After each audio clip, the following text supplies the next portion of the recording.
In the ever-evolving world of oil prices, stability is a rare commodity, especially as traders hold their breath in anticipation of the U.S. Federal Reserve's upcoming rate decision. Recent events have sent ripples through the market, with oil prices remaining relatively unchanged after a notable increase of over 1% in the previous trading session, driven by drone strikes targeting Russian ports and refineries.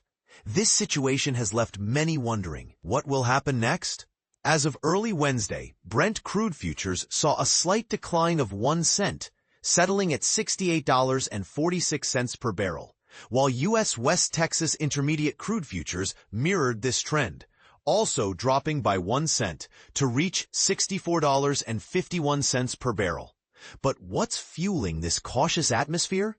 According to a report from Reuters, 3 industry insiders revealed that Transneft, Russia's state-owned oil pipeline operator, has cautioned producers about the potential need to reduce output. This warning comes in the wake of Ukraine's drone attacks on vital export facilities, raising concerns about possible disruptions in Russian oil supply. The market reacted to these fears, with oil prices climbing more than 1% in the last session. Adding to the complexity, European Commission President Ursula von der Leyen announced plans to accelerate the phase-out of Russian fossil fuel imports, emphasizing the need to intensify economic pressure on Russia. This move could have significant implications for global oil supply and pricing. Investors are now keenly focused on the Federal Reserve's meeting scheduled for September 16th through 17th. With the recent appointment of Stephen Miran, a former Trump administration official, to the board, and ongoing tensions surrounding another policymaker, Lisa Cook, the dynamics within the Fed are particularly intriguing. Many analysts anticipate a 25 basis point cut in interest rates, a decision that could invigorate the economy and, in turn, increase fuel demand. However, the real question on everyone's mind is how many members of the Fed will support a more aggressive 50 basis point cut.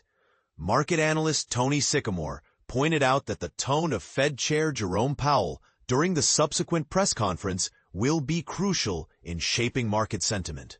Will there be a buy the rumor, sell the fact reaction in risk assets, including crude oil? Sycamore suggests that any such reaction may be fleeting, especially with the prospect of additional rate cuts in the coming months.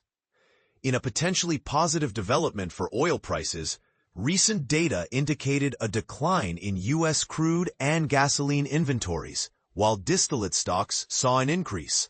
Specifically, crude stocks fell by 3.42 million barrels, and gasoline inventories decreased by 691,000 barrels for the week ending September 12th. Conversely, distillate inventories rose by 1.91 million barrels. Market participants are eagerly awaiting confirmation from the U.S. Energy Information Administration on Wednesday to see if their figures align with these trends.